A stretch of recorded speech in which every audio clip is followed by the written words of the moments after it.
Bulletin کا باقاعدہ آغاز کریں گے. آپ کو بتائیں گے وزیر اعظم عمران خان کا کہنا ہے کہ غیر مستحکم افغانستان ایک بار پھر عالمی دہشت گردی کی آماجگاہ بن سکتا ہے. دنیا افغانستان کو پس پشت نہ ڈالے. وزیر اعظم نے امیر ممالک سے منی لانڈرنگ کے ذریعے چرائے گئے ترقی پذیر ممالک کے پیسے واپس کرنے کا مطالبہ کیا. بھارت سے بامقصد اور بامعنی مذاکرات کے لیے وزیر اعظم نے 3 شرائط سامنے رکھ دیں.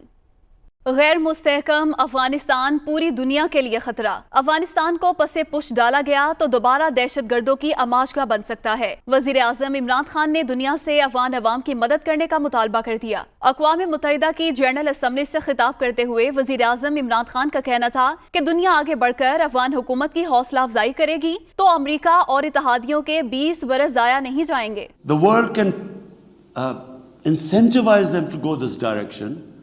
Then after all, this 20-year of presence of coalition presidents in Afghanistan would not be wasted, because Afghan soil would not be used for international terrorism. وزیر اعظم پاکستان نے ایک بار پھر اقوام عالم کے سامنے کشمیریوں کی بھرپور نمائندگی کی. وزیر اعظم کا کہنا تھا کہ انسانی حقوق کے حوالے سے دنیا کا دوہرا معیار ہے. مقبوضہ کشمیر پر بھارت کی 9 لاکھ فوج کا پہرا بٹھا دیا گیا ہے اور بڑی طاقتوں کو علاقائی سیاست اور کاروباری مفادات مجبور کر دیتے ہیں کہ وہ بھارت کے خلاف کچھ نہ بولیں. وزیر اعظم نے سید علی گیلانی کی زبردستی تدفین کو انسانی حقوق کی سنگین خلاف ورزی قرار دیتے ہوئے جنرل اسمبلی سے کہا کہ وہ بھارت سے حریت رہنما کی باقیات ان کی خواہش کے مطابق شہداء کے قبرستان منتقل کرنے کا مطالبہ کرے. I call on this General Assembly to demand that Sayyid Gilani's mortal remains be allowed to be buried in the cemetery of martyrs with the appropriate Islamic rites. وزیر اعظم نے ایک بار پھر دنیا کے سامنے بھارتی جمہوریت کے چہرے سے پردہ ہٹا دیا. ان کا کہنا تھا کہ بھارت میں 20 کروڑ مسلمانوں کو تشدد کی لہر کا سامنا ہے. بی جے پی سرکار کی ہندوتوا پالیسیوں کے باعث بھارت میں اقلیتیں شدید خطرات سے دوچار ہیں. انہوں نے بامقصد اور بامعنی مذاکرات کے لیے بھارت کے سامنے 3 شرائط رکھ دیں. It must do, number 1, reverse its unilateral and illegal measures instituted since 5th August 2019. Secondly, stop its oppression and human rights violations against the people of Kashmir. And 3, halt and reverse the demographic changes in the occupied territory. It is also essential to prevent another conflict between Pakistan and India. Imran Khan نے کہا کہ ہر سال 1000 ارب dollar ترقی پذیر ملکوں سے money laundering کے ذریعے نکال لیے جاتے ہیں. معاشی ناانصافی کے خاتمے کے لیے انقلابی اقدامات کی ضرورت ہے. وزیر اعظم نے امیر ممالک سے ترقی پذیر ملکوں کی لوٹی دولت واپس کرنے کا مطالبہ بھی کیا. The General Assembly must take steps meaningfully to address this deeply disturbing and morally repugnant situation, naming and shaming the haven destinations and developing a comprehensive legal framework to halt and reverse the illicit financial flows are most critical actions to stop this great economic injustice. اپنی تقریر میں وزیر اعظم نے corona وبا، معاشی بحران اور ماحولیاتی آلودگی کو 3 بڑے چیلنجز قرار دیا. ان کا کہنا تھا کہ سمارٹ لاک ڈاؤن اور احساس پروگرام کے ذریعے پاکستان کرونا کے اثرات کو کم سے کم رکھنے میں کامیاب رہا. ماحولیاتی آلودگی پر قابو پانے کے لیے پاکستان 10 ارب درخت لگانے کی مہم پر کام کر رہا ہے. وزیر اعظم نے کہا کہ مضر گیسوں کے اخراج میں پاکستان کا حصہ نہ ہونے کے برابر ہے. اس کے باوجود پاکستان ان 10 ممالک میں شامل ہے جو ماحولیاتی آلودگی سے سب سے زیادہ متاثر ہوئے ہیں.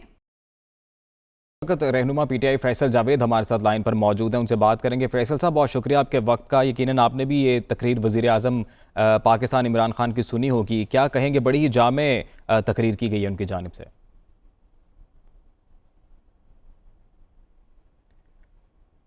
فیصل صاحب، آپ سن پا رہے ہیں؟ جی فیصل جاوید سے رابطہ بحال کرنے کی کوشش کریں گے. وزیر اعظم پاکستان عمران خان کی جانب سے اقوام متحدہ جنرل اسمبلی اجلاس میں یہ گفتگو کی گئی، یہ تقریر انہوں نے کی ہے اور مختلف پہلوؤں پر بات کی ہے. جی بالکل، فیصل جاوید ہمارے ساتھ موجود ہے، رہنما پی ٹی آئی، ان سے بات کریں گے. فیصل صاحب، بہت شکریہ آپ کے وقت کا. وزیر اعظم پاکستان عمران خان کی تقریر یقیناً آپ نے بھی ملاحظہ کی ہوگی، بڑی ہی جامع تقریر ان کی جانب سے کی گئی ہے. کیا کہیں گے اس بارے میں؟ جی ہاں، بہت بہت شکریہ. جی، وزیر اعظم عمران خان نے صحیح معنوں میں اسلام کی، پاکستان کی اور کشمیر کی زبردست نمائندگی کی ہے. اور عوام کی دلوں کی آواز کی ترجمانی کی انہوں نے، اور پوری عالم میں جس انداز سے انہوں نے جس انداز میں انہوں نے کشمیر کا مقدمہ ایک بار پھر بھرپور طریقے سے اٹھایا، اور جو ہندوستان کی جارحیت کے خلاف ایک بھرپور آواز اٹھائی، اور دنیا کی ایک بار پھر اس طرف توجہ جو ہے دلوائی ہے کہ جو انتہا پسند مودی اور ان کی جو حکومت ہے اور بھارت کے جو اقدامات ہیں، دہشت گردی کے جو اقدامات بھارت کر رہا ہے، اس طرف بھرپور انداز میں پرائم منسٹر نے دنیا کی توجہ دلائی۔ دوسری چیز اسلاموفوبیا، یہ ایک ایسی چیز ہے جس کو لیڈ کر رہے ہیں پرائم منسٹر، اس کے خلاف اسلاموفوبیا کے خلاف ایک جو پوری مہم ہے، اس کیمپین کو وہ لیڈ کر رہے ہیں، اور یہ مسلمانوں کی دل کی آواز ہے جو عمران خان صاحب دنیا تک پہنچا رہے ہیں۔ تیسری چیز جو گلوبل وارمنگ کے حوالے سے پرائم منسٹر کا ایک جو پیشن بھی ہے، جس طرح سے پاکستان کلائمیٹ چینج کے اوپر اقدامات کر رہا ہے، تو انہوں نے دنیا کے سامنے اپنا ایک کیس اسٹڈی بھی رکھا ہے اور ایک کمٹمنٹ بھی رکھی ہے کہ کس طرح سے پاکستان جو ہے بھرپور کوششیں کر رہا ہے پولوشن کے اگینسٹ اور کلائمیٹ چینج کو فائٹ کرتے ہوئے، جس کی اسی یو این کے اجلاس میں جو برطانوی پرائم منسٹر ہیں انہوں نے بھی اس سے پہلے اکنالج کیا تھا، اور یہ ایک بھرپور ہمیں کمٹمنٹ ایک بار پھر جو ہے وہ سنائی دی ہے وزیر اعظم صاحب کی تقریر میں۔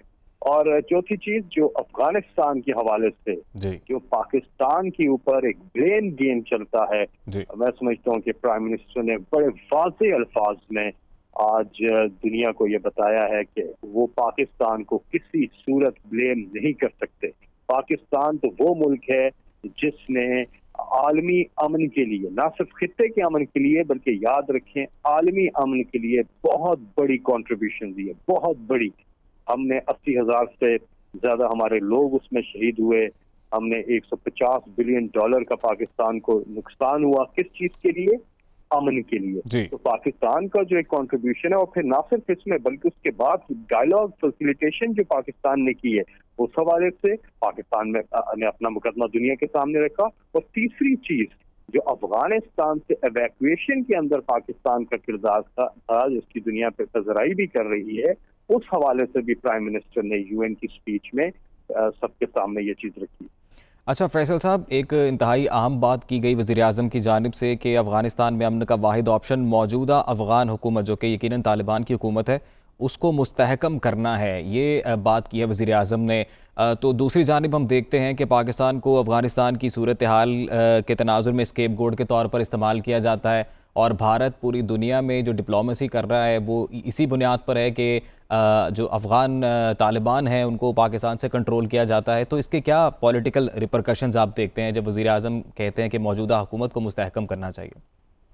دیکھیے جی، اس وقت ریالٹی ہے طالبان کی حکومت افغانستان میں، اور جتنا آپ ان کو فیسیلیٹیٹ کر سکتے ہیں ان ٹرمز آف کہ آپ نے ان کو امن کے لیے، اور جو کاوشیں ہو رہی ہیں اور جو ہوئی ہیں، اور خاص طور پہ افغانی جو عوام ہے، افغانستان کے لوگوں کے لیے، میں سمجھتا ہوں کہ بڑی زبردست عمران خان صاحب نے دنیا کی توجہ اس طرف دلوائی ہے، کیونکہ اگر ہم یہ نہیں کریں گے تو اور کیا آپشن ہے؟ اور تو کوئی آپشن ہے ہی نہیں۔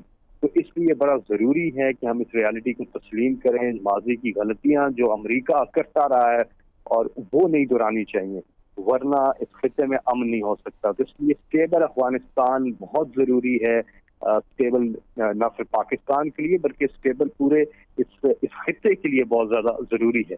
تو اس لیے اب دنیا کو سبق لینا چاہیے، خاص طور پہ امریکہ کو اس چیز سے سبق لینا چاہیے، جو عمران خان صاحب نے بھی اپنی سپیچ کے اندر بھی ایک ہسٹورک پرسپیکٹو بھی دیا کہ ماضی میں کیا کرتے تھے، پہلے کہتے تھے کہ ابینڈن نہیں کریں گے، پھر ابینڈن کر دیتے تھے، اب دوبارہ انہوں نے بش نے کہا تھا ابینڈن نہیں کریں گے، لیکن آپ کے سامنے ہے صورتحال۔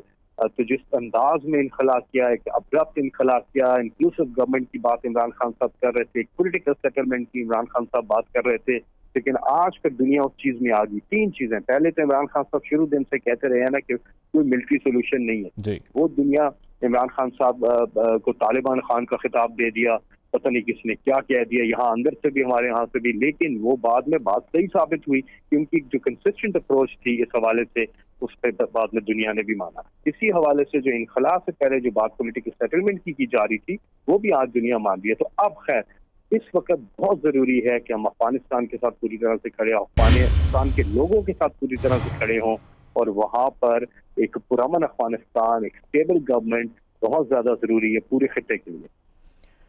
تو فیصل صاحب، کیا یہ کہا جا سکتا ہے کہ جس طرح بین الاقوامی طاقتیں اس چیز کے انتظار میں ہیں کہ طالبان حکومت کی جانب سے انسانی حقوق پر جو ہے وہ عمل درآمد کیا جائے تو پھر ہی ان کی حکومت کو تسلیم کیا جائے گا، کیا پاکستان بھی اس معاملے پر بین الاقوامی طاقتوں کے ساتھ کھڑا ہے یا پاکستان اپنے تئیں بھی کوئی فیصلہ کرے گا؟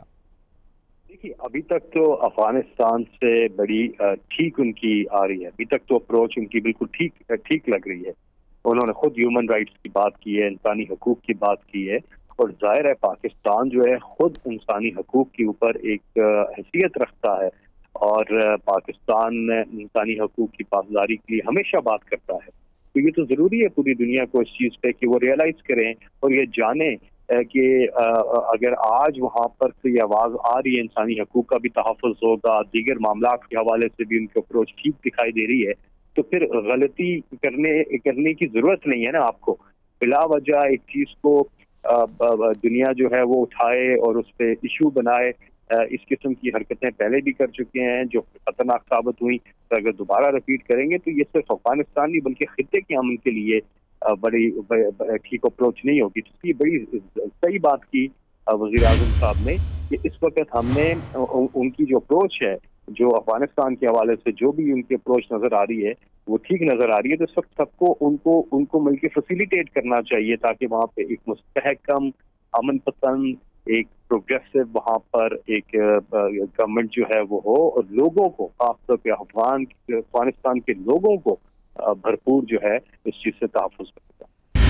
اور اگر ہم بھارت سے تعلقات کا ذکر کریں، مسئلہ کشمیر کا ذکر کریں فیصل صاحب، تو وزیر اعظم نے اپنی تقریر میں بھی جو ہے 3 شرائط کا ذکر کیا ہے کہ بھارت سے بامقصد اور بامعنی مذاکرات اگر ہوں گے تو وہ ان 3 شرائط پر ہوں گے، اور یہ 3 شرائط پاکستان کئی عرصے سے دہرا رہا ہے لیکن بھارت کو تو کوئی اثر ہوتا دکھائی نہیں دیتا ہے، تو کہاں یہ معاملات آپ جاتے دیکھتے ہیں پاکستان اور بھارت سے متعلق؟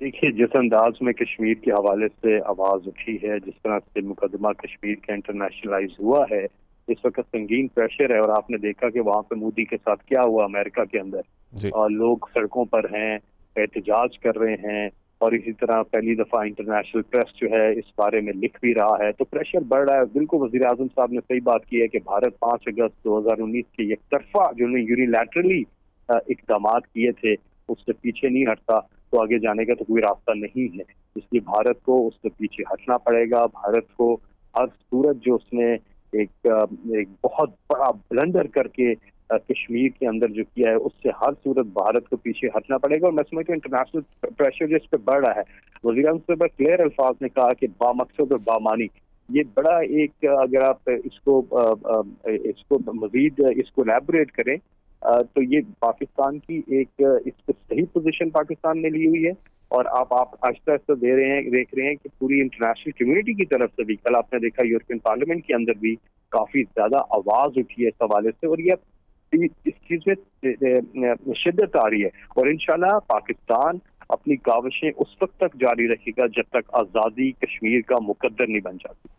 یقیناً پاکستان اپنی کاوشیں جاری رکھے گا۔ فیصل صاحب، سید علی گیلانی کی تدفین سے متعلق وزیر اعظم نے ذکر کیا اور یہ درخواست کی ہے اس فورم کے تھرو کہ ان کی وصیت کے مطابق ان کی تدفین کی جائے، تو کیا اس سے متعلق کوئی قرارداد بھی پیش کیے جانے کا امکان ہے اقوام متحدہ میں؟ جی ہاں، وہاں پہ ہمارے جو فارن منسٹر ہیں وہ بھی وہاں موجود ہیں، صدر جو ہیں آزاد کشمیر کے وہ وہاں پر موجود ہیں، چیئرمین جو کشمیر کمیٹی شہریار آفریدی وہ بھی وہاں پہ موجود ہیں، اور سائیڈ لائنز پہ ان کی ملاقاتیں ہوئی ہیں، اور انہوں نے اپنے تمام ملاقاتوں میں کشمیر کاز کو اٹھایا ہے، اور followed by the speech of prime minister Imran Khan.